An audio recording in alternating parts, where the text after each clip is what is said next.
In 2001, the MPP was in majority. The opportunity was equally given in debates. In 2004 again, the MPP was in majority. Opportunity was given equally for debate. In 2009, the NDC was in majority. Opportunity was given for members to equally share the platform for debate. 2013, the NDC was in majority.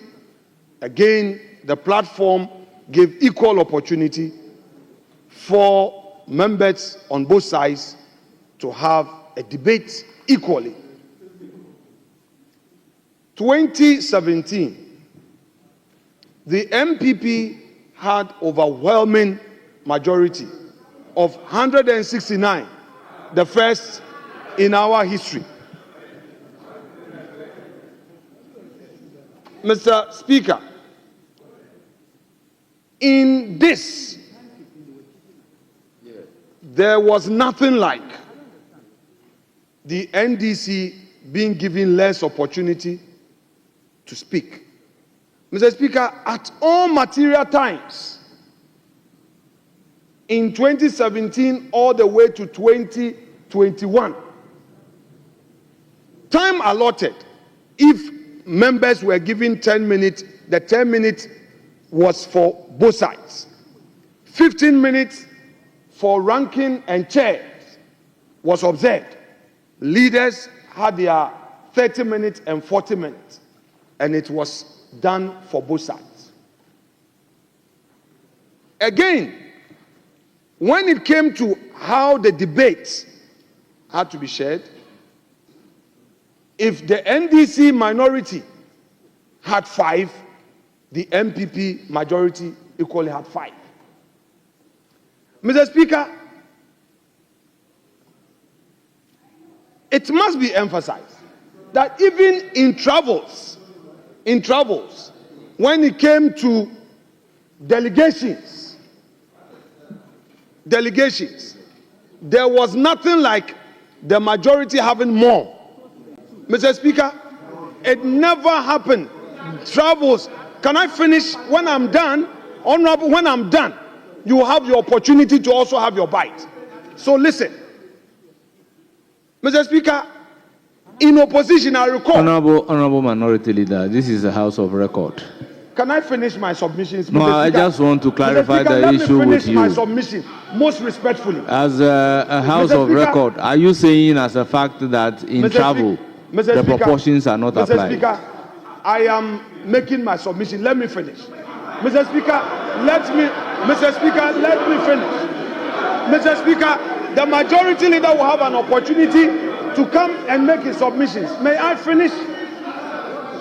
Mr. Speaker, I had an opportunity. May I use myself as an example? Fact that I know. Mr. Speaker, I had an opportunity to travel with Honorable Minority Leader, let me recognize Majority Leader. That's fine. Please recognize him.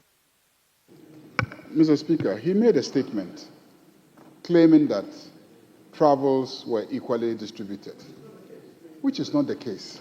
You are trying to draw his attention so that he will correct that, and he's refusing to correct that. Mr. Speaker, this shouldn't be the way that we go about business in this House. The records are capturing that, which is not true. It is not true.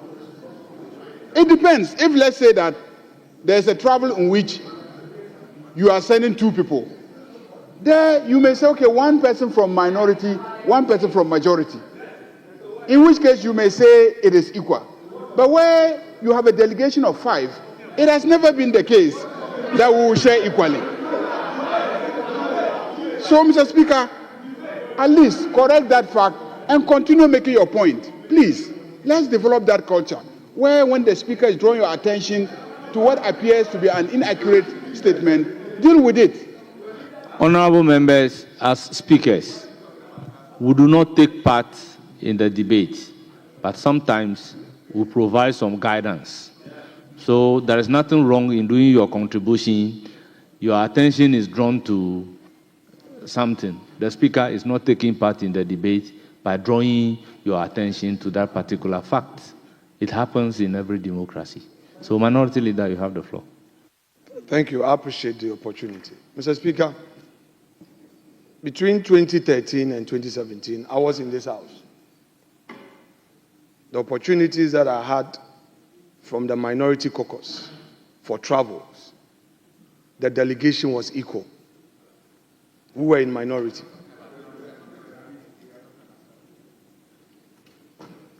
When we came into the majority, 2017 to 2021,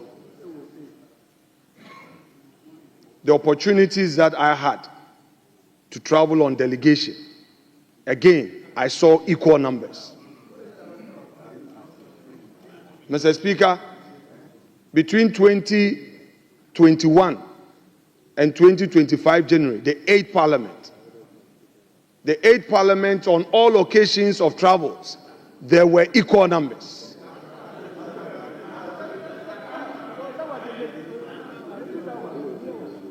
Mr. Speaker, and in making this submission,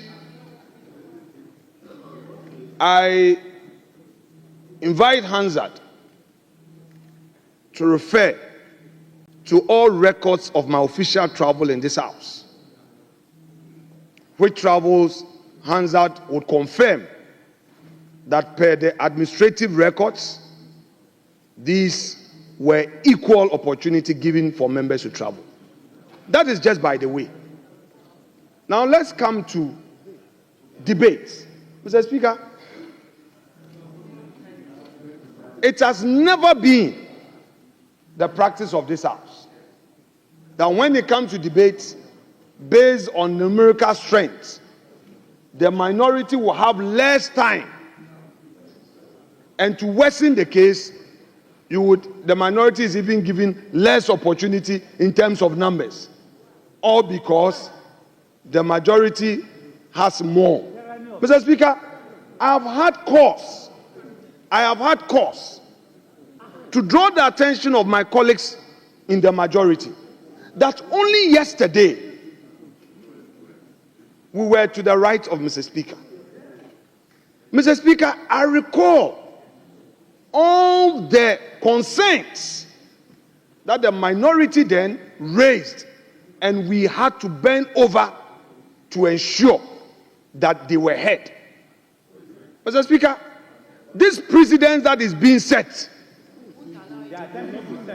Mr. Speaker, let us be careful. Mr.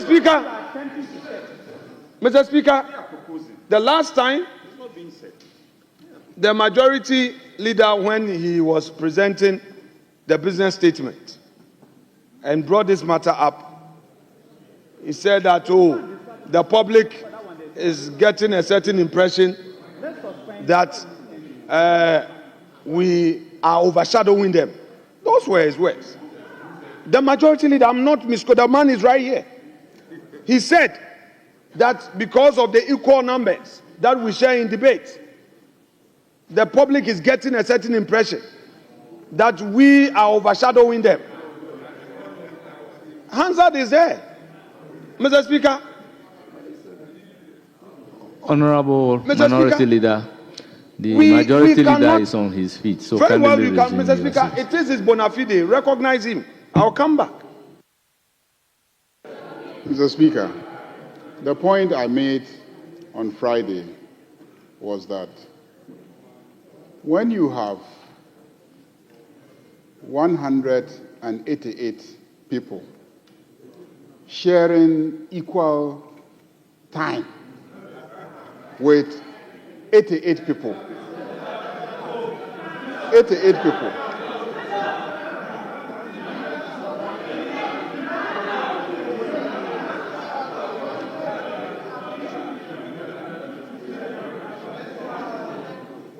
I said, when you have 188 people sharing allocated time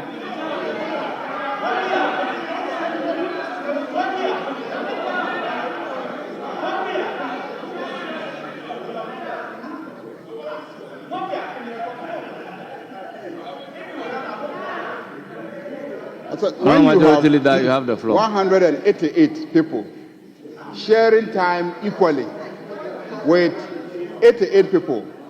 What you do is that you give more opportunity to the 88 people, is that okay, than the 188. That was the point I made.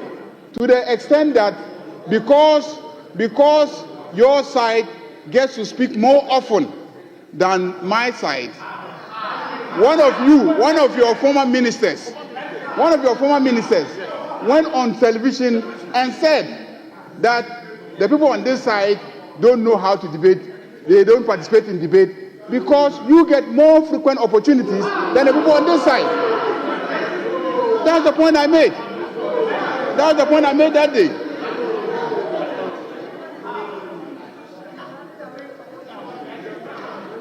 Yes, you have the floor. Continue.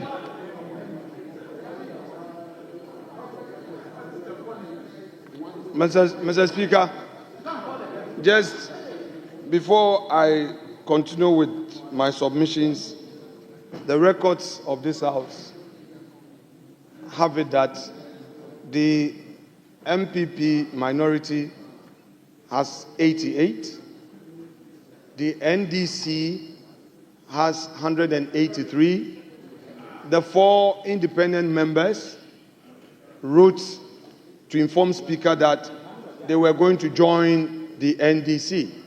Therefore, the majority is made up of 187 members, not 188, for the record. Mr. Speaker, I decided to listen quietly so that I do the correction without rising on a point of order. And I want the majority leader to oblige me. Mr. Speaker, they are trying to set a bad precedent, which bad precedent will bring chaos to this House. Which bad precedent will crucify democracy. Mr. Speaker, we have human rights activists on the majority side. The lead human rights activist is the majority leader. Mr. Speaker, why are they trying to, as it were, go against the promises of our Constitution? Equal opportunity. Equal opportunity. Equal opportunity. Mr. Speaker, is guaranteed. Mr. Speaker, we will not. Mr. Speaker, we will not. I repeat, we will not accept, allow the majority to use its numbers to intimidate us. Mr. Speaker, they should know that they are not going to be in this majority forever. Today, the Minister of Education, Haruna Idrisu, is in this House, and his side is proposing this. Hey, Haruna. Hey, Haruna. Hey, Haruna. And Mr. Speaker, Honorable Mahama Ayariga, who was the de facto legal advisor to the Atuforcing leadership, is today saying that if he gets 3, we should get 1. It won't happen today, it won't happen tomorrow. Mr. Speaker, this is coming from a Harvard scholar. Mr. Speaker, this is coming from the Harvard scholar. Honorable Minority Leader, I think you've made your point. Mr. Speaker, I'm not Conclude. done. Mr. Speaker, I'm not done with respect. I'm not done with respect. You've made your point. It's very clear. Mr. Speaker, yes, I will land. May you conclude. Mr. Speaker, Yes. Asha. Yes. Mr. Speaker, the last time when this matter came up, the second deputy speaker, who was in the chair, made it clear that Mr. Speaker himself, when the matter came up for discussion, opposed to this arrangement, and I said that we should go to Mr. Speaker for a discussion on this matter. The second deputy speaker rejected this proposal. We therefore, Mr. Speaker, approved the business committee report without that item. So this is not a matter that we have agreed to. Mr. Speaker, it is a way they want to use to run away from their own SONA. We are ready to debate the SONA. If they don't want us to debate the SONA, they should say so. If you cannot stand the heat of the minority, you can walk out. Walk out is part of parliamentary practice. You should walk out. You can go out. Today you say you have majority. Look at your seat. Look at all the empty seats. You are even less than 70. You are 64. You claim that you are majority, 64. 187, you only bring 64. For an important day like this. Absent majority. Absentee majority members. Where are they? Count. Empty seats all over. Empty seats. Empty seats. Then you want to use the empty seats to intimidate us. We will not allow you. It won't happen today. It won't happen tomorrow. We will resist you. Mr. Speaker, please rule on this matter. Stop them. It is our turn to debate. We are ready. Honorable Abna Osei Asari is ready. She's our next to debate. Allow her to debate. You are not calling another person from the outside. I submit. Honorable Majority Leader. Accept that you are right. Mr. Speaker, last Friday morning, the business committee met, and our own standing order says one of the responsibilities of the business committee is to allot time for debate. And we agreed that we were going to debate for 4 days. 4 days. And for each of the days, there will be 10 contributors. So if you multiply 4 by 10, that will be 40.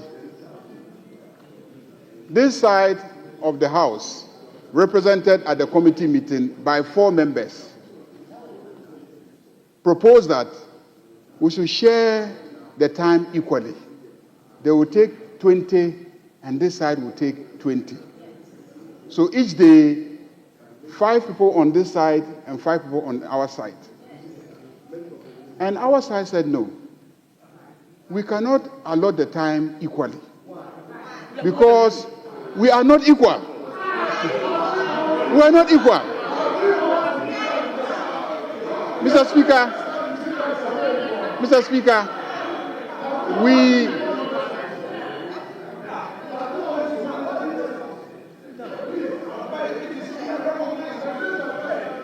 Majority Leader, continue.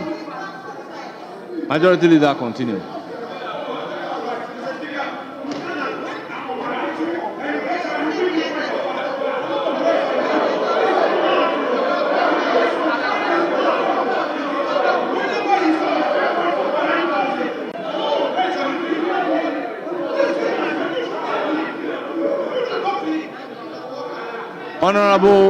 Honorable Minority Leader, with all due respect, he is making allusion to matters that happen at business committee. I am mindful of giving the floor to the majority whip to also speak on the matter, to the minority whip to also speak on the matter, so that he can have the opportunity to make his view heard as to the matters at the business committee. That is what I intend to do.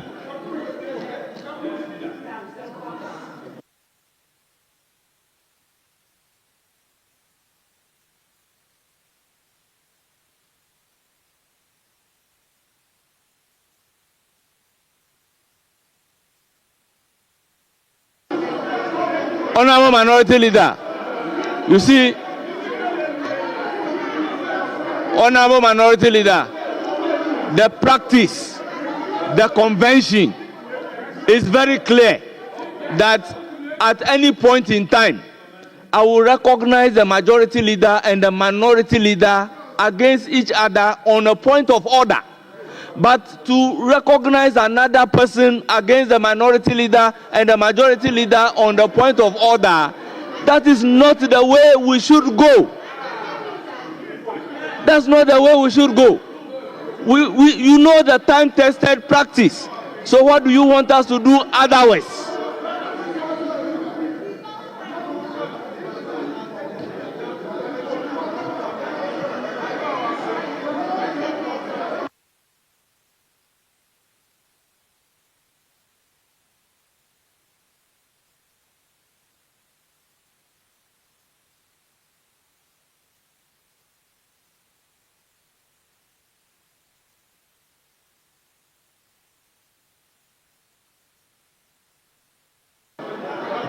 Honorable members, order. You see, if it were to be the minority leader who is up on a point of order against the majority leader, I would have recognized him.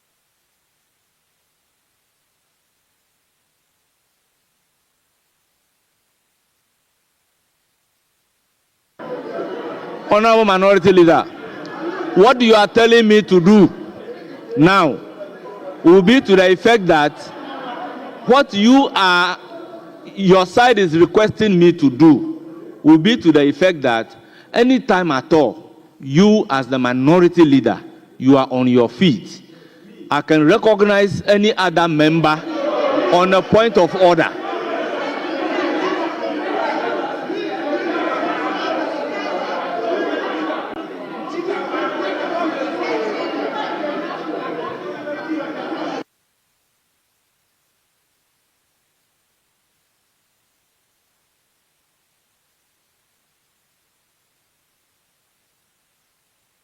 Minority Leader, I will give you the floor. Yeah, Mr. Speaker. Mr. Speaker, the practice has always been that leadership, when any of the five, there is a point of order, a member in leadership can rise. Mr. Speaker, you sitting in as Speaker, Mr. Speaker, check the records. The Fiamapo is a chief whip. Mr. Speaker, can I finish? The absence of Mr. Speaker, can I finish? The majority Mr. leader. Speaker, can I finish? The problem is that you also don't listen to us. I have had several occasions where Rickett will be seated. And the Fiamapo will rise on the point of order against me, and I will resume my seat.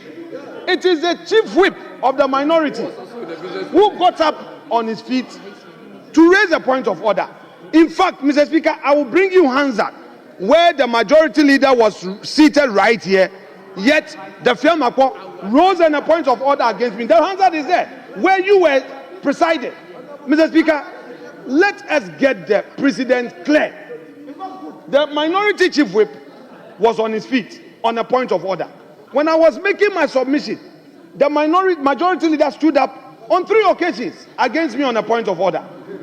He was at the business committee meeting. At least recognize him. He's a chief whip in leadership. I'm not saying that any other member outside. I'm not saying so. So please, kindly recognize him with all due respect. Minority leader, if it is matters emanating from the business committee, allow the majority leader to land, and I will give the floor to the Mr. minority chief whip. You never, this point of order, you never allowed me to finish my point.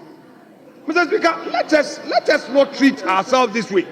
What is happening is dangerous for democracy. It is dangerous. It is dangerous, Mr. Speaker. It is dangerous. Allow him to make his point of order submission. If he finishes and you think that it is not well situated, you can rule him out. But please allow him, Mr. Speaker. Allow him. I'm pleading with you. Please allow him. Minority chief whip, strictly on point of order under order 122. Speaker, the majority leader was misleading the House. First of all, please, the business committee, he came late. Before he arrived, we had come to some good agreement. First, we had agreed on a number of people who should speak before he came. We had agreed that 5 apiece, 5 on our side, 5 on their side. We had also agreed that committee chairs, ranking members, and deputies will be allocated 15 minutes. Other members in leadership will be allocated 20 minutes. Then other members will be allocated 10 minutes. That was it. That was the agreement. The 5-5 was agreed. This morning, Speaker, at conclave, I gave you the list. If they had contrary view, they should have raised it at conclave. What is this? Why are we picking and choosing? So he shouldn't mislead the House. And next time, he should come early enough. If he has very good suggestions to make at the business committee, he should come to the meeting on time. He came late. And when he came, the decision has been taken already. Honorable Minority Chief Whip, what was the decision contained in the business statement adopted on Friday? Speaker, you have asked me a question. Can I answer? Can I answer? Yes. So the second deputy who presided,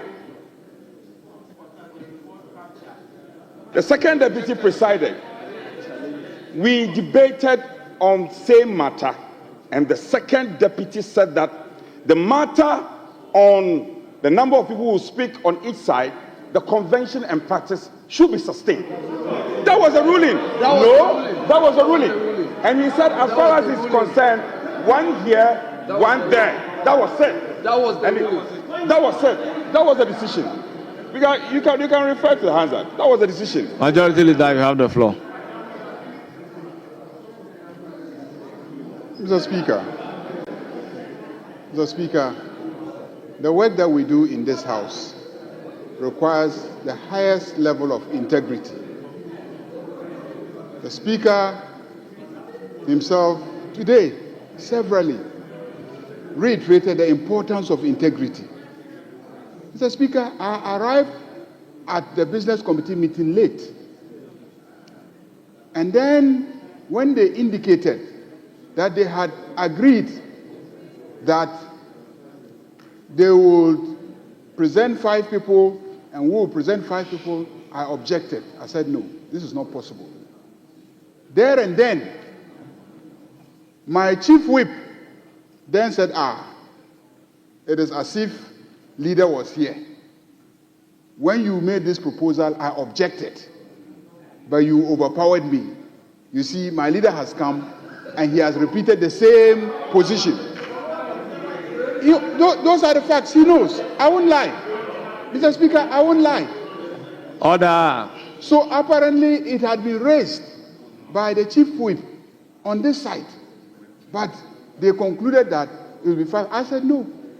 I said, I will not accept it, because you cannot be 88 and then we will be 187 and we will share the same equally with you. I refused. So we debated and debated and debated. We could not arrive at a consensus. Because we could not arrive at a consensus, we said that the matter should be put to a vote.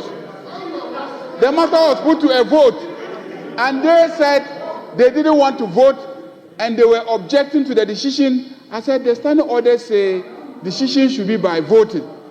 So if you vote, vote. If you won't vote, then you are abstaining. And they said they were not abstaining. I said, you are not abstaining, you are not voting. What kind of position is that? So we voted, and we recorded the votes.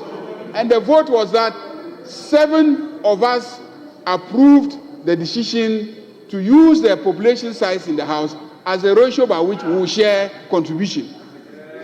4 of them said we should record that they were against the decision. We said that means that you are voting against the decision. 7 have voted for, so we have taken the day. We came to this chamber, we reported. We rehearsed the same arguments. The same argument, the arguments that he's repeating here, was rehearsed on Friday here in this chamber.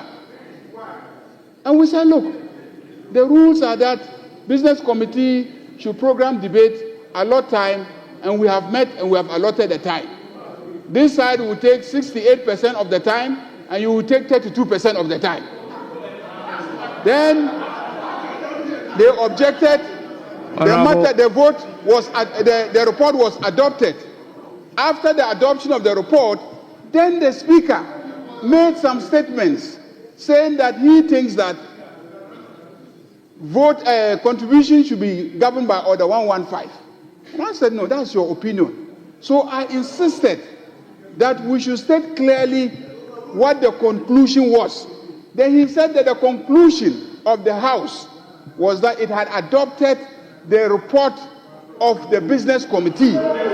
Is that okay? At the report of the business committee. But he, the speaker, had expressed his view on the matter. He said it was just his view. Everybody was here. He said it was just his view. But that the report is what has been adopted, and the report says that this side should enjoy 68% of the time, and this side should enjoy 32% of the time. That was the conclusion.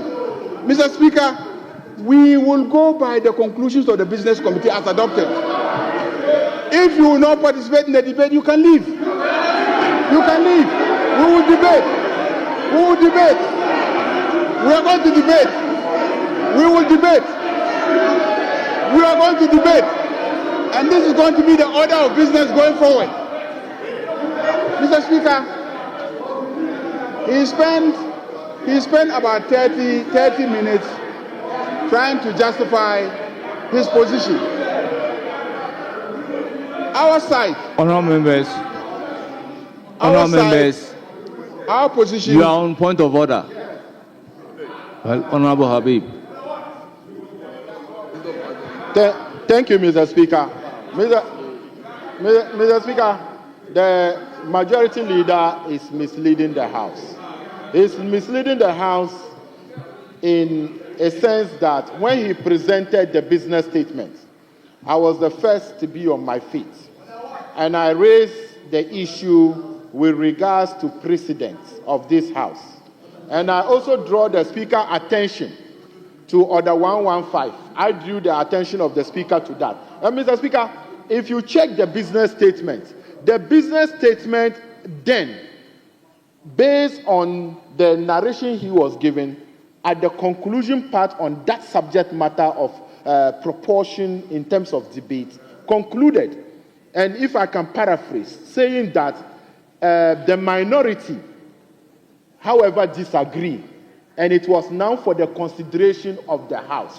Mr. Speaker, you know when matters from committee are referred back to the chamber for consideration and the procedure as such. So I invited the Speaker for us to expunge that from the record, because even as at then, we did not even have a decision quorum to take that decision on consideration of that from the committee. Then the majority leader was now on his feet, trying to say that he's going to amend the report by just standing for the fact that I raised the matter of unavailability of decision quorum. So, Mr. Speaker, it is not true that we approve the business statement to confirm that we should speak on. So, do you mean to say a decision quorum to have a business statement adopted? No, at the business statement, if I don't have at a the copy business now, committee? Business committee report. The business committee report, I don't have a copy. But on that particular matter, they concluded. No, the point that I want a clarification from you. Are you saying we need the number for making a decision under Article 104 to be able to adopt the business statement? Mr. Speaker, that part, not the entire business statement, that part, ordinary business statement, when it comes, it's in a particular form, but that decision, the clerk or what was presented in the report was to the effect that the minority, however, disagree, and it is now for the consideration of the House. It was written on the report. After his attention was, so it is not true that we agree on that percentage. What we agree in approving that business statement was that one will speak here, one will speak here, and that was the decision, and nothing less than that. Honorable Deputy Whip, how is a decision taken at a business committee or any committee? Is it by a majority or consensus? Mr. Speaker, in many a time, business committee reports are by consensus. In this particular matter, it was specified in the report that it was for the consideration of the House. There was no consensus. And we did not take such decision. And the decision we took was to the effect that one here, and nothing less, nothing more. And that is what we stand by. Honorable Majority Leader, Mr. you may conclude on the issues. Honorable Habib was not even at the business committee meeting. He wasn't at the business committee meeting. He wasn't at the business committee meeting. Mr. Speaker, Standing Order 284, which governs voting at committee. And let me read it. It says that a decision at committee shall ordinarily be by consensus.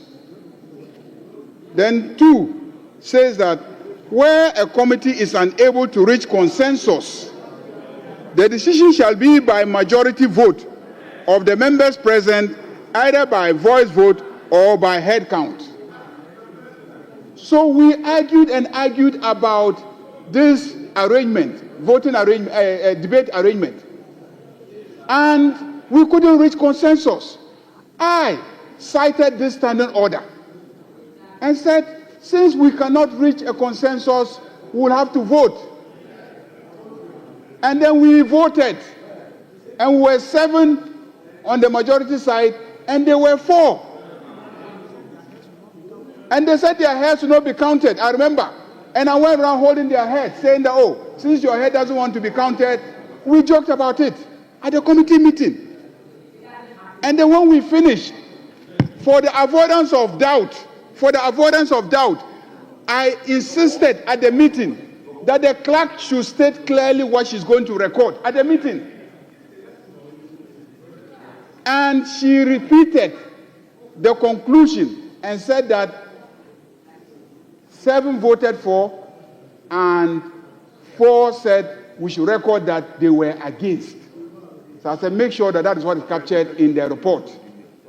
When the report came here, then there was an insertion that 7 voted for, and then 4 said they were against, and that the matter is being referred to plenary to decide. That's what was contained in the report. So he drew my attention to that aspect of the report, Subsequently, I followed up with the clerk and asked, why did you put that? The clerk said, oh, but everything that is discussed is subject to plenary adoption. The entire report has to be adopted. So you have voted, 7 of you have voted for this arrangement, 4 are against, but whatever it is that you have done here has to be accepted by plenary. So plenary is the final arbiter of the matter. That's the explanation that the clerk gave me. Jethro is here, the clerk. So later on, I said, no problem. So here, we had the debate. They raised the issue of Order 115. The Speaker intervened. He expressed his opinion. We told the Speaker that the business statement is what is going to be adopted. And what is contained in the business statement is what the House has adopted to guide business next week, to govern the debate. And so this is how we concluded. And when the Speaker, after expressed his views, I still said, Speaker, I want the record to be clear on what the decision of today is. You remember? And I repeated it 3 times. 3 times, Mr. Speaker. The journalists are all here. The record is there. Please, let's have integrity. It is there. The clerks were sitting here. And I insisted 3 times that I wanted clarity so that a day like this doesn't come. And he was clear that what is contained in the report and adopted by the House is what will govern the House. But he, as Speaker, thinks that Order 115 will govern. I said, what you think is different. What is in the report is what the House has adopted. That is how come today we are giving you the numbers that we are giving you. Mr. Speaker, that is it. This House is governed by rules.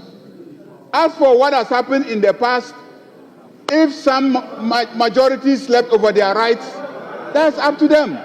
But this majority is saying that it is most unfair that when we have an opportunity to debate, and we are 187, you say we're 187, and you are 88, they will share the time equally. You take 20, we take 20. I mean, it doesn't reflect the balance in the House. Mr. Speaker, you are talking about rights. Every member of Parliament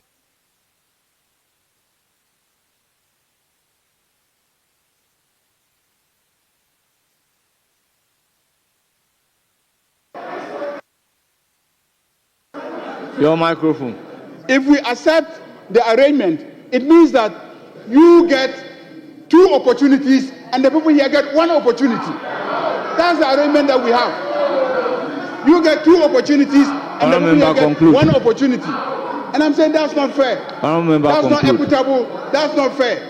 You are talking about human rights. You are violating the rights of the majority by this kind of arrangement. That's why we concluded. And what we concluded on a business statement, business committee, and was adopted here is what will govern the debate. Mr. Speaker, it won't change. 2 on this side, 1 on the other side. Honourable members, I think we have debated this matter for far too long. My view is that there is no issue that cannot be resolved by our own standing orders.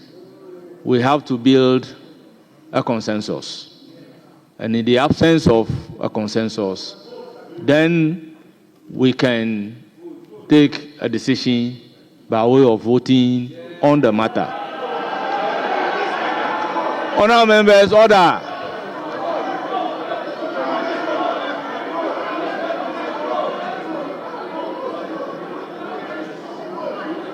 Honourable members, in the submission of the minority leader, he stated clearly the Speaker has his own view on this matter. And the second Deputy Speaker has also expressed his view on the matter. For me, equality is equity. In the circumstances, I will want the leaders to engage and build consensus on this matter.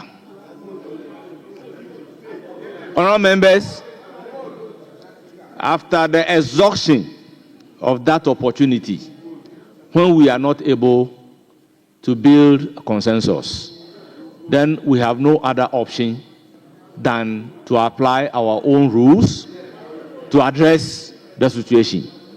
So, honourable members, I will plead with the majority and the minority leader to further engage and build consensus on this matter.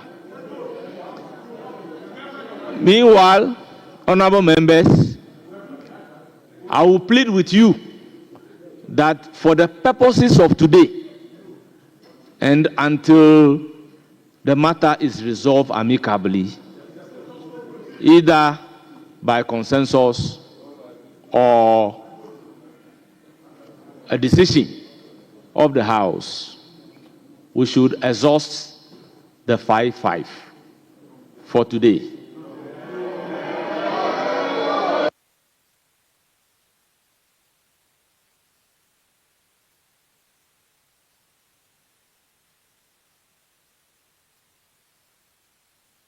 As Honourable Majority Leader.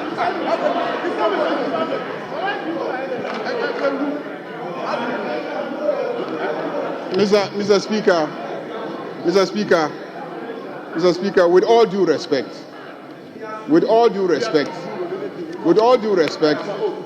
if you ask us to go and engage, the least you can do is to abide by the decision of the House last week. That's the least you can do.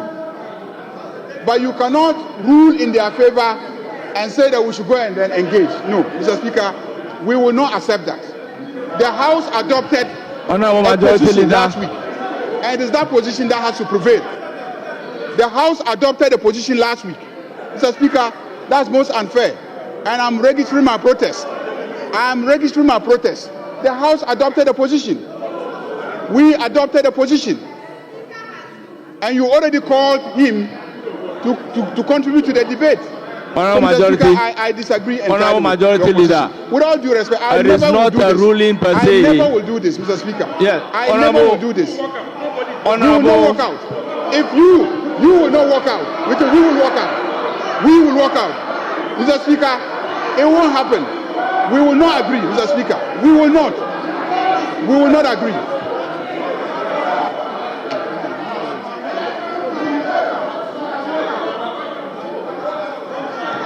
Honourable members,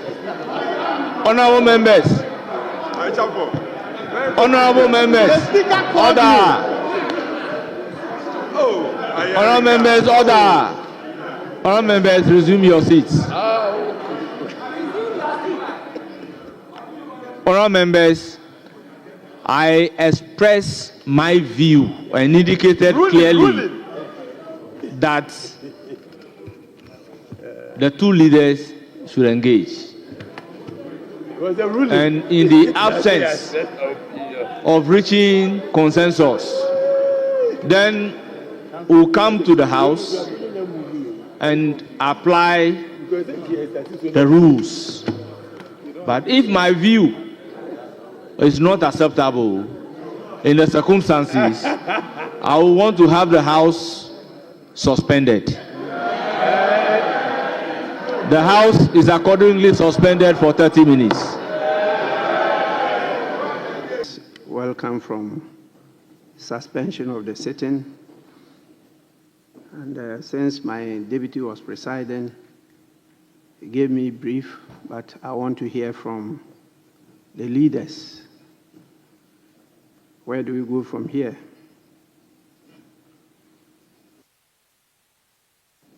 Mr. Speaker, on Friday, the Business Committee met, and one of the issues that we worked on was how to program ourselves for the debate on the motion to thank the President for delivering the message of the State of the Nation to Parliament. And we also considered the allotment of time for leadership, for committee chairs and ordinary members of the House. And then when it came to the question of how many contributors should come from each side, I essentially argued at the committee meeting that, in effect, what we are doing is allotment of time to each side. Because if, let's say, we agree that an ordinary member or leadership on this side is speaking for 50 minutes, and then the leadership on this side is speaking for 50 minutes, at the end of the day, when you add all the 50 minutes of this side and all the 50 minutes of this side, it means in effect that you are giving this side 2 hours and giving this other side 2 hours. And so I took a position that it is unfair to have a situation where we have 187 members of parliament desiring to speak and contribute to the debate. And then this other side has 88 members desiring to speak and contribute to the debate. And then you allocate 2 hours to this side and 2 hours to this other side. When we take our 2 hours, it becomes difficult for us to make sure that as many people as possible, reflecting our size, get the opportunity. And then, the other side will take their 2 hours. Because there are not many, a lot more people get the opportunity than our side. And if it persists, and Mr. Speaker, if you recall, in the last parliament and even the parliament before it, there were NGOs that were tracking the contribution of members on the floor and grading members on the basis of whether or not they are even contributing. And it often becomes a campaign issue in MPs' constituencies where they are being accused by constituents as not contributing to debate on the floor. So I felt that the lopsided distribution of time, where a side that has 88 shares the same time as a side that has 187, makes it impossible for us to be fair to this side of the House. So I insisted, and they objected. And I said, pursuant to our standing orders, let's put it to a vote. We put it to a vote, we're 7, and the 7 voted in favor of we sharing it based on our numerical strength in the House. The 4 objected. We came here, the report was laid, we debated it, there was further objection here in the chamber, and we insisted, we said it should be put to a vote. It was put to a vote, and the report was adopted. Today we came, and we tried to implement it, and again, objection was raised. So we rehearsed the arguments at the business committee meeting and repeated the arguments that we engaged in at plenary on Friday, and the first deputy speaker said leadership should go and consult, but that in the interim, he was going to rule in favor of us sharing the time 50-50, where they would present 5 speakers and we would present 5 speakers. And I still objected to the first deputy speaker's ruling on the matter, whereupon he adjourned and he suspended sitting and asked that we should engage. And we went to meet you to put forth our different sides of the argument and invited you to come yourself and take a decision on the matter. Mr. Speaker, I think basically that is what happened.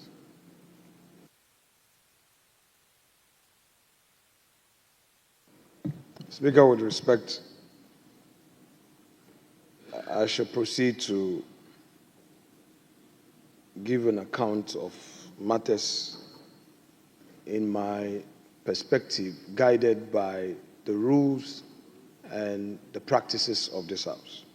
Mr. Speaker, in this Parliament, we are governed by the Constitution, the laws we've passed, our standing orders, and our practices and conventions. Without dragging matters too long, I shall just refer to the Parliament of 2017 to 2021. Mr. Speaker, although that Parliament had the MPP having overwhelming majority of 169 seats, the House was still guided by existing practice where, when it comes to debate, members are given equal opportunity to have their say. We continue the practice when you assume the chair during the 8th Parliament, and when we came into this 9th Parliament, that has also been the practice until my respected senior at the bar, Honorable Mahama Ayariga, a respected Harvard scholar, known for his human rights advocacy, decided to reinvent the wheel to introduce a new practice. Mr. Speaker, I do not think that the House will be done any good if we accept this, his proposal. Mr. Speaker, it is very unknown to the practices of Parliament. Perhaps the majority leader is using some lenses that can only see for today. Mr. Speaker, I have a confession to make, and I'm not worried about how the media will take it. We make mistakes, and when we realize that this was a mistake, we admit.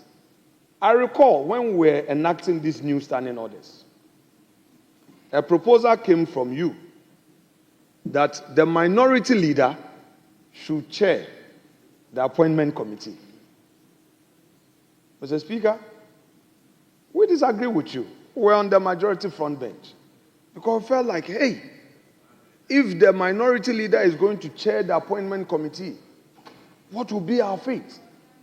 But Mr. Speaker, today, I can tell you that you were looking in the beyond. Sometimes we disagree. But where on an occasion like this, I feel strongly that the point you were making at the time held a lot of value and still holds value for our democracy, I must admit. I won't shy away from it when I'm wrong. So, Mr. Speaker, the joy of being in the majority should not suddenly make the leader of this House forget that there is a side to be protected and a side to be heard. We are not seeking to dictate to the majority how the majority should do its business. No. But the practice all over the world. The leader of the House has not given us a single parliament where, when it gets to debate, the majority is given more than the minority, or debate is agreed upon based on numerical strength. No parliament in any serious democracy practices that. Mr. Speaker, he says that some NGOs came up with some report and whatnot. Mr. Speaker, in this House, any member who is desirous of speaking would always get an opportunity to speak. So I wouldn't want to belabor the point. We've said a lot. The practice is pure and unsoiled. That practice of allowing equal opportunity is pure and unsoiled. The majority leader should not look at only today. Because we had 169 in 2017. Just in 4 years.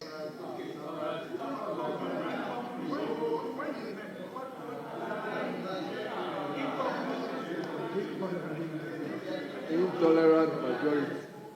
Just in 4 years. The 169 reduced to 137 plus 1. It appears Mr. Speaker was prophesying when he said the majority, as we were then,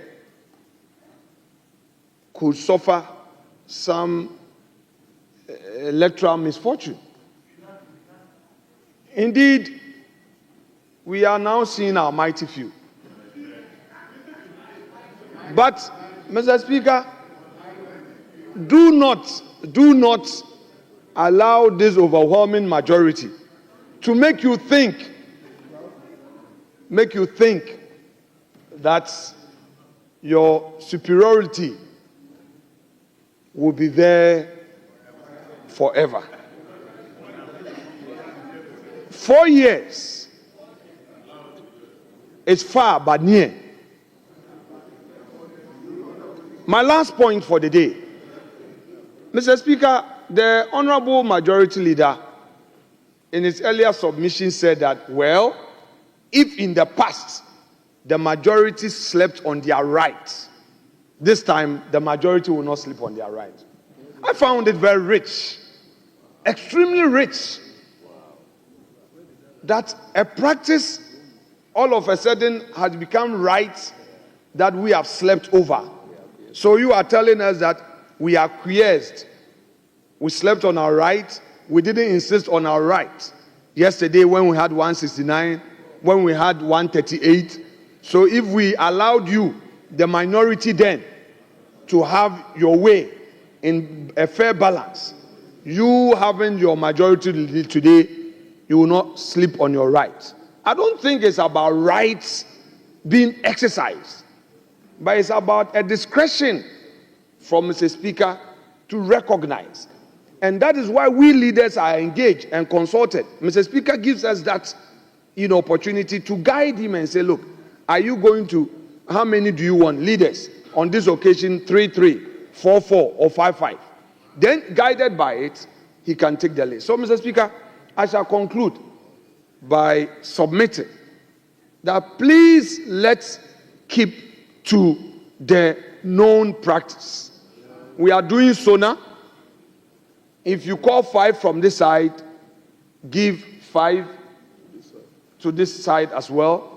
Whatever number, let's share it equally for our debate without more. I thank you so much, sir.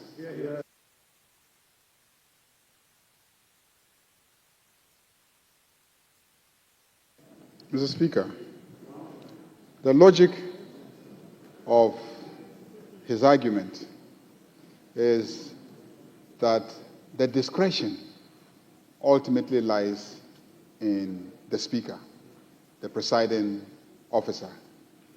If that is the case, then there's no issue of 5 on this side, 5 on that side. It is left to the discretion of the Speaker. No, that is it. That is it. I'm saying that it is left to the discretion of the Speaker. Indeed, Mr. Speaker, on Friday, the argument that this side marshaled against the position that I took, or this side took, was that under Order 115, the discretion is that of the Speaker. So the Speaker can exercise his discretion and say, oh, this side you are many, so I'll give you more opportunities. And this side, you are not that many, so I'll give you less opportunities. That discretion is that of the Speaker. That was an argument that was made. That was an argument that was made on Friday. Indeed, the presiding officer on Friday was called upon to rule on that matter. Honorable Habib raised that issue and said that the right to speak is subject to the Speaker deciding that you should speak because you have caught his eye. So we cannot impose numbers on the Speaker. So if we are going to resolve this matter, then it has to be resolved based on the rule that ultimately it is up to the Speaker to decide. In which case, the Speaker can decide that based on numerical numbers, this side should be given more opportunities and this side should be given less opportunity. But that is the discretion of the Speaker. The same way, Speaker can decide that 1-1 on both sides, or Speaker will consult us, and among us as leaders, we'll come to some agreement, and then we can guide the Speaker, and then he will also apply his discretion. So let it not be the case that there is a rule that says that anytime one person speaks on this side, then automatically there must be a corresponding somebody on the other side to speak. Let us all agree to the rule in Order 115, that you rise, and if you catch the eye of the Speaker decides that you should speak, you speak, irrespective of the numbers on either side of the House. I think that is the position that we must conclude. Thank you, Mr. Speaker. Mr. Speaker, this is a lawyer who is arguing in court knowing that he has a very bad case. Yes, you have a bad case. Having a very bad case. It's a very bad case. So he throws every card on the table in an attempt to confuse the judge. This is not a Speaker who can be confused by this matter. At all. Mr. Speaker, Mr. Speaker would, Mr. Speaker, Mr. Speaker,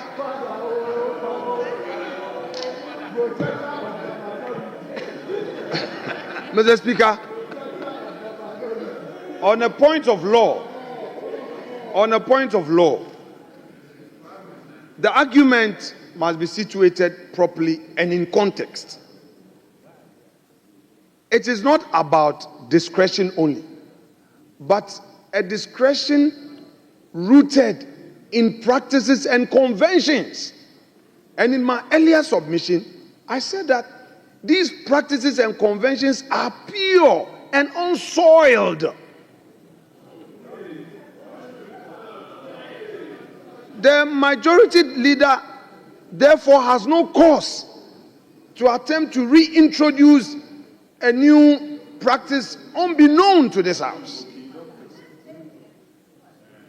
The practice is not a broken practice. We've not had any challenge with that practice. He is now saying that we should go by a certain order, 115, and then allow discretion and all that. There is a practice. Which practice is that when Mr. Speaker recognizing one on his right, he recognizes the other on his left.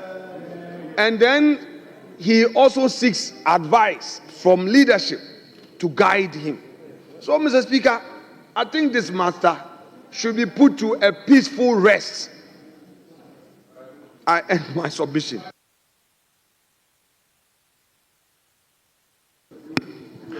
Honorable members, one of our former chairmen and head of state gave a reason, one of the reasons for why he led a coup, that the small amenities that we, the soldiers, were enjoying were even taken away from us. So the small discretion that the Speaker is to exercise, you leaders want to take that one too away from the speakers.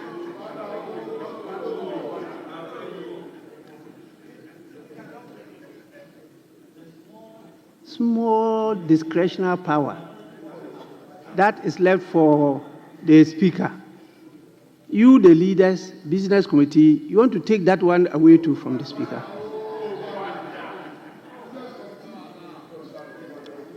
It's very clear. And you are quoting the order 115. 1, it says, subject to the discretion of the Speaker. And order 1693B, that is an order that deals with consideration stage of bills. A member who intends to speak shall rise in the member's place and address the chair while standing only after catching the eye of the Speaker. This one too, you want to close my eyes and decide on what to do. It will not happen. It will not happen. We are in the season of majoritarian governments all over the world. Last year's elections, we are told, were about 72. And many of them ended with very huge majoritarian systems. But one thing is clear. Democracy is about leadership of the majority. A majority that listens to everybody. And so it's also about giving the minority a say and the majority having its way. We have even gone beyond that to say that democracy has developed to a stage that you don't leave anybody behind. We have to go together. And so those principles are still relevant. And for our parliament, they are not only relevant, they will be implemented. If you go to our constitution, Article 296, on the exercise of discretion, it's very clear. It says, where in this constitution or in any other law, discretionary power is vested in any person or authority, A, that discretionary power shall be deemed to imply a duty to be fair and candid. B, the exercise of the discretionary power shall not be arbitrary, capricious, or biased, either by resentment, prejudice, or personal dislike, and shall be in accordance with due process of law. C deals with regulations. And here, the regulations we use will be our standing orders. And so this is not something that is within your discretion or your powers. It's within the jurisdiction of the person presiding, and particularly the Speaker. We go through the Constitution and the standing orders. They refer to only one person as the Speaker. The others are a Deputy Speaker and a Chair. That is in the absence of the Speaker and the Deputy Speakers, you have one of you chairing. And many of you who were here in the 8th Parliament will attest to the fact that sitting on this chair is not the same as sitting on your chairs. And one day, you recall I invited the former Member of Parliament, Honorable Katie Hammond, to chair. And after that, he confessed that when he sat on the chair, the Speaker's chair, it became different. That is how we feel when we sit here. You have not to be neutral, but you have to do everything to be impartial. Whether people like it or not, once you are satisfied that you've exercised your discretion impartially, you get blessings from God. So please, this one is not the opportunity for us to hear everybody. We are simply to convey to His Excellency the gratitude of the House, the whole House. And that creates a platform for the House to express their views about what he has come to say through us to the nation. And what he has come to say has raised a number of debatable issues. And that is why you debate the sooner. If not, it's not something for me to put a question and for you to give an answer. After the debate, I will simply convey your gratitude to His Excellency the President. And so this is the opportunity, since by practice, the majority always goes with the position of the President. This is an opportunity that you give ample time to the minority to have a say. That's what happens. In the second parliament of the Fourth Republic, the NDC had 133. The NPP were 61. CPP had 2. And PNC had, I think, 5. The total was, for those not in government, 67. And NDC had 133.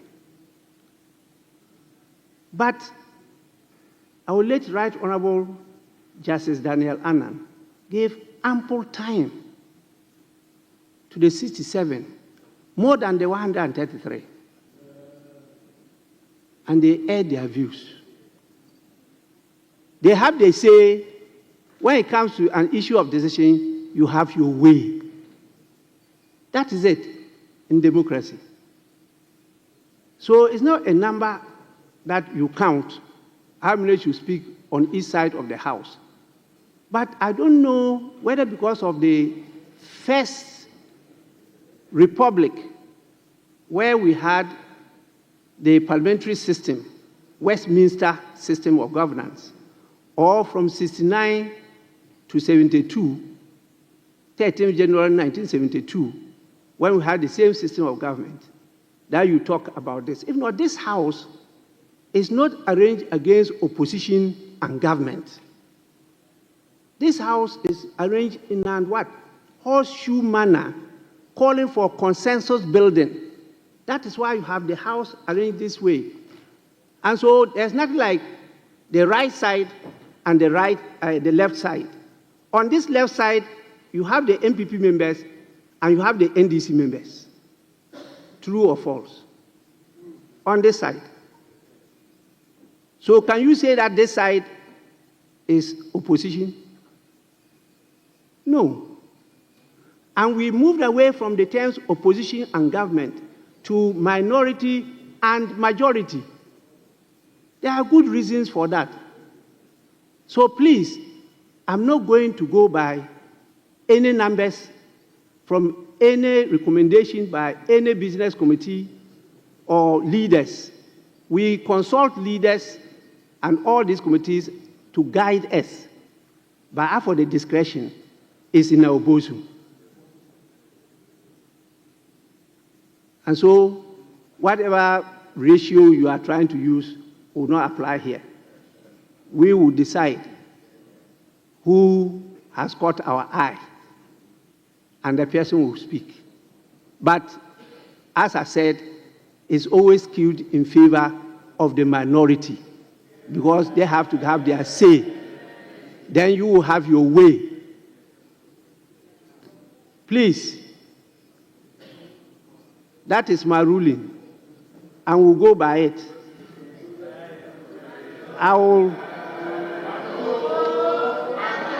I'm coming to you.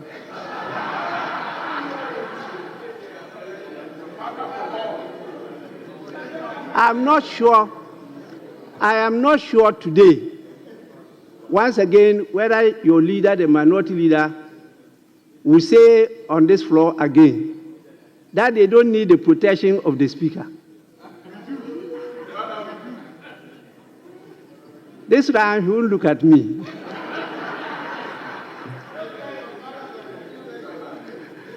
So please, want to hear the best, want to hear from all of you, but definitely this opportunity is too limited.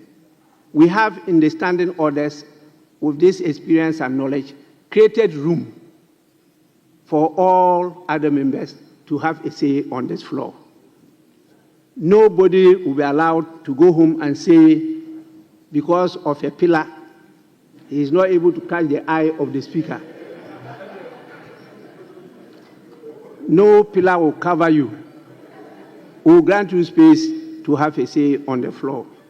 So with this, please, it ends the debate on the issue of quotas and numbers as the debate of the SONA. We'll move on, and you do your best to catch the eye of the speaker, guided by the standing orders. The advantage that the majority has in this particular one is the fact that the 4 independent members say they are going to do business with the NDC. So they constitute a very small minority. That's a minority group. I will take due notice of that group too. They will not be swallowed up in the midst of the populace NDC members. And so I'll be very watchful, and if I see any of them trying to have a say, he will be granted an opportunity. We'll take that along, but I will grant more opportunity to gender, because I want to see more women in parliament in the future. That I will do. We will also consider professionalism and experience, because the document we are dealing with is a technical document. Even though the president used beautiful English, there are a lot of technical words that he used. And we know from your background, we know from your experience, those who will be able to break down those words to the understanding of the ordinary Ghanaian, so that we can carry them all along. We are informed in the exercise of our discretion by all these matters. So please have confidence in your speaker. I'm fair, I'm candid. Today, I'll step on your toe. Tomorrow, it will be somebody else's toe, not yours. So let's go on, and I'm prepared to take a number of you. I will not allow tyranny of the majority, neither will I allow the dictatorship of the minority. That will not happen. So please, let's proceed. The motion was moved by, Majority Leader. Why? You want to thank me for my ruling too? Yes.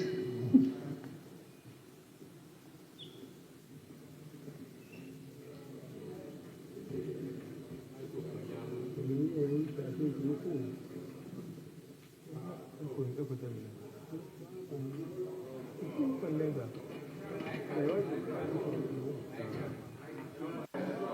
it's working.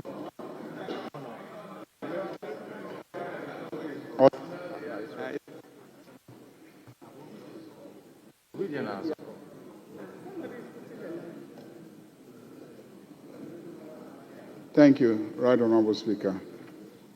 Right Honorable Speaker, at the time that the objection was raised,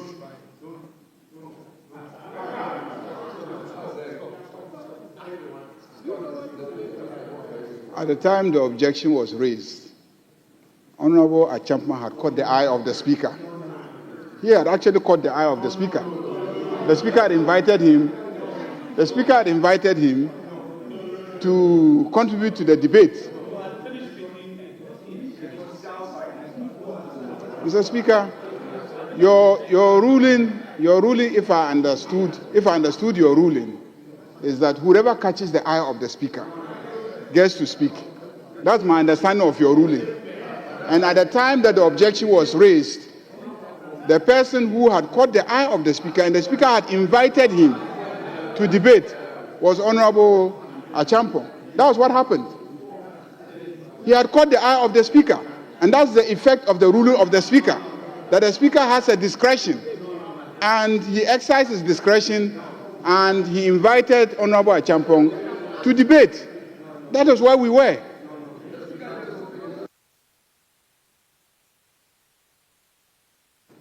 Mr. Speaker, with respect, I don't think that the leader of the House should reintroduce another controversy. Honorable Ricketts Hagan moved the motion. It was seconded by Honorable Nitiwu. Honorable Adongo spoke, and it was the turn of Honorable Abena Osei-Asare. Mr. Speaker, we had sent a list. A list had been sent, and we've agreed 5-5. It was a turn of Honorable Abena Osei-Asare, and they introduced that so-called rule that the more must be called on the other side. So, Mr. Speaker, let's have a peaceful evening. It's the turn of Honorable Abena Osei-Asare. You had, Mr. Speaker, Honorable Adongo had finished his debate. It was the turn of our respected colleague. Please, let's have a peaceful evening.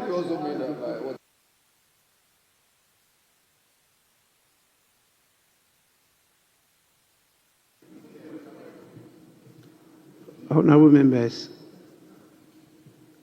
please, the eyes that were here when all this thing took place were the eyes of the First Deputy Speaker, who was presiding, not my eyes.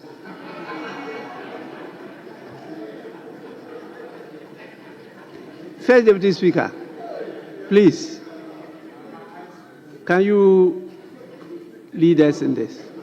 Right Honorable Speaker, thank you very much for giving me the opportunity.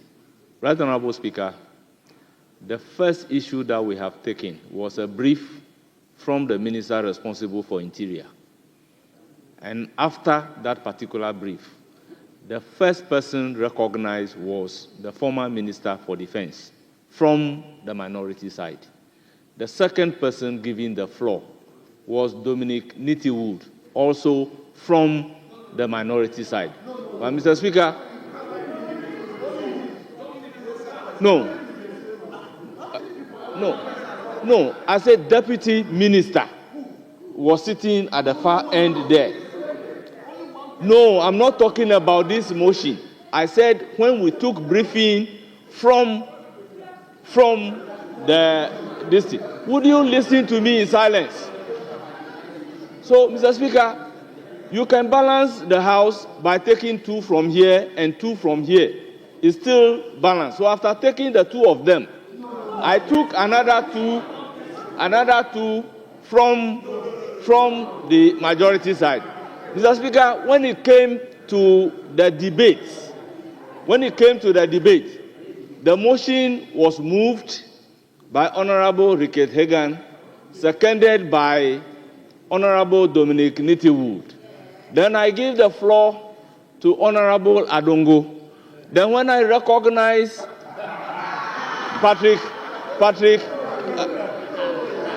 Richard Achampong, then there was a hula baloo. But, Honorable Speaker, when in the previous matter, I recognized 2 from the left side before recognizing another 2 from the right side, there was no problem about it. Mr. Speaker, those are facts. So, Honorable Dominic Nittywood can attest to the fact that when he got to the time for them to make comment on the briefing of the minister responsible for Interior, he was the second person who spoke from their side. So, presiding, you have a way of balancing the 2 sides. Yes. Honorable members, The person who caught my eye. My understanding from the submissions made by the First Deputy Speaker is that the motion was moved by the Deputy Majority Leader and seconded by Honorable Dominic Nittywood. Am I right? Then after that, Honorable Adongo had his bite. Then after that, Achampong was called. And then there was objection from the minority side. That's what took place. Well, there's no dispute at all. Honorable Achampong may continue. After that, we'll go to the minority.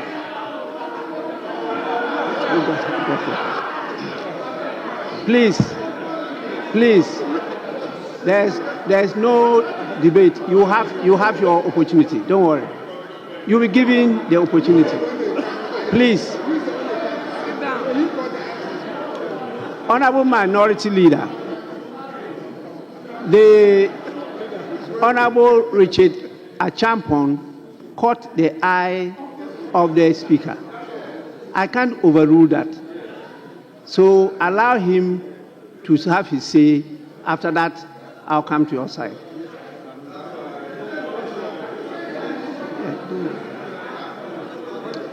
Yes, you insist. Honorable Member, Honorable Richard Achampong, Deputy Minister, just a minute. Yes, what is it you have to say? Mr. Speaker, we have submitted a list. Honorable Member, we've gone past this. The list you submit is a guide. It's a guide. The Speaker is not compelled to follow the list that you submit. We have gone past this.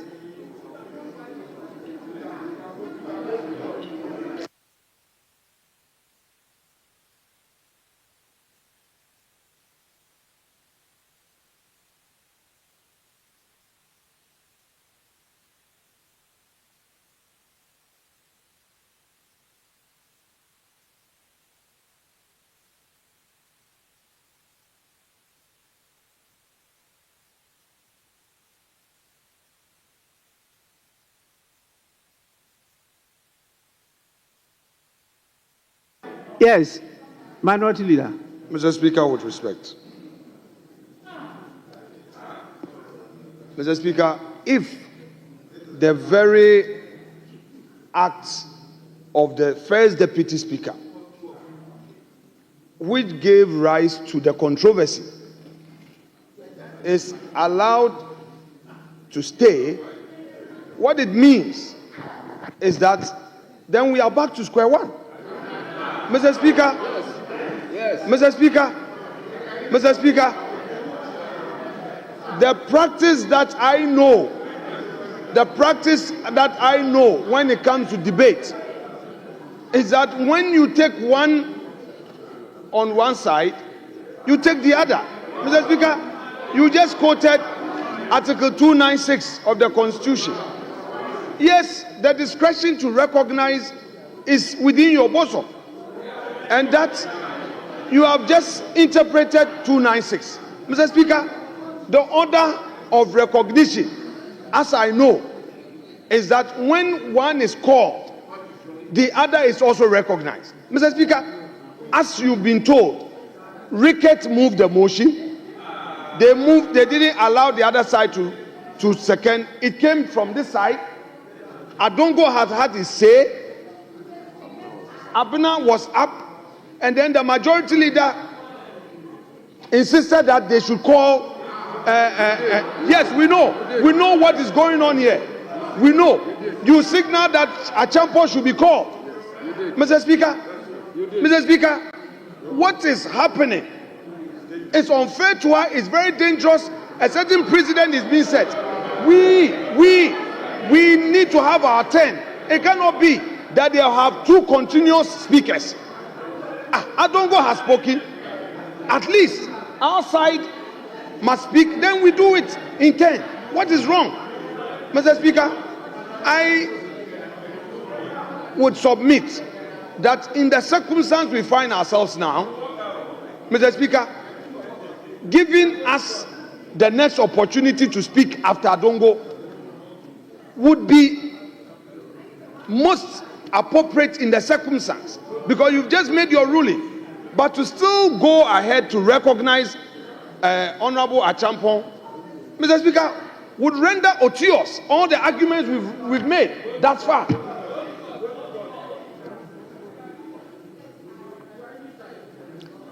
Majority Leader. Yeah, Mr. Speaker, the minority leader, when a ruling goes in his favor, he's excited. When a ruling goes against him,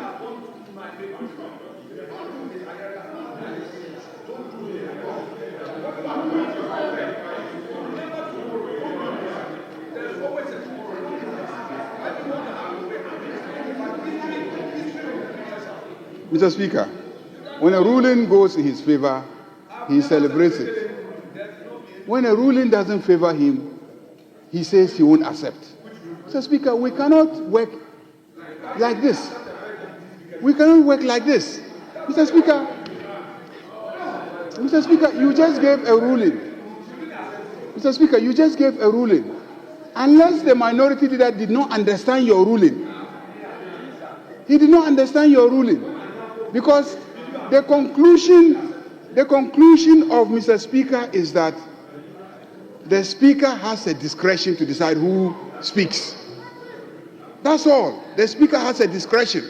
And once the Speaker exercises the discretion in favor of anybody, that person obtains a right to speak. And I'm saying that at the time when the controversy arose, the Speaker in the chair at that time had recognized Honorable Achampo. And so he's simply enforcing the ruling. Enforcing that ruling is completely different from subsequently also achieving balance. So please, when you behave this way, it doesn't give an indication that the Speaker is in control of what happens here. It will seem as if whatever you want, that is what must happen in the chamber.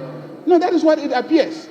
That whatever you want, that's what must happen in the chamber. It can't happen that way. Mr. Speaker, I think that you have decided an Honorable Achampong will be heard. Honorable members, Order 127. Decision of the Speaker on interruption of debate. 127. A decision of the Speaker in respect of interruption of debate under Order 122 is not subject to review by the House, except on a substantive motion made on notice.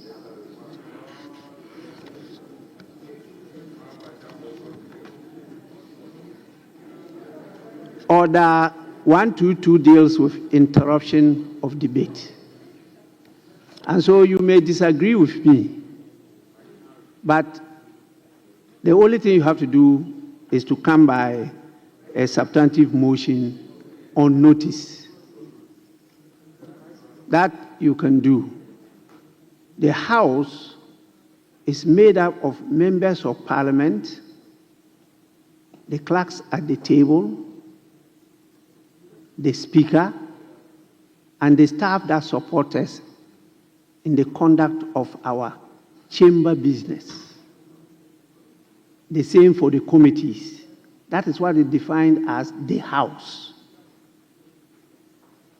The definition of Parliament is as contained in the Constitution. So there's slight difference between Parliament and the House, even though sometimes they are used interchangeably. But that is the right definition of the House. And we have captured that in the new standing orders, the orders that we are using now. So please, members, better look at it.